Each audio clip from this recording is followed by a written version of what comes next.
கொடுத்திருக்க சம் பாருங்க. 250 லிட்டரின் 12% என்பது 150 லிட்டரின் டேஸுக்கு சமமாகும் அப்படிங்கிறாங்க.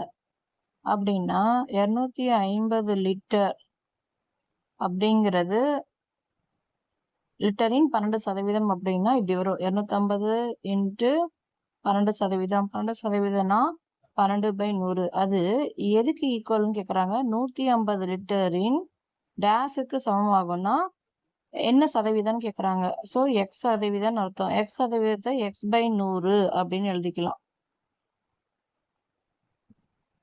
அவ்வளவுதான். இங்க எக்ஸ கண்டுபிடிச்சா போதும். 12%ங்கிறது 250 லிட்டர்ல 12%ங்கிறது 150 லிட்டர்ல எத்தனை சதவீதம் கேக்குறாங்க. ஸோ சதவீதம் கேக்குறாங்க. இப்ப இந்த இடத்துல எக்ஸ மட்டும் இங்க வச்சுக்கிட்டு மத்த எல்லாத்தையும் அங்க ஈக்குவலுக்கு வந்து சரி கொண்டு வந்துடலாம். அப்போ 250 இன்ட்டு 12/100 இங்கே தான் இருக்கு. இந்த 150/100ங்கிறது 100/150 மாறிடும். எக்ஸ் நம்ம அங்கே தான் இருக்கும். ஸோ இந்த 100க்கும் 100க்கும் கேன்சல். இங்க இருக்க 0க்கும் 0க்கும் கேன்சல்.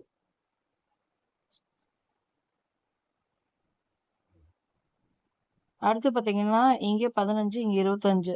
ஸோ இது 5ஆவது வாய்ப்பாடுல இது 3 டைம், இது 5 டைம்.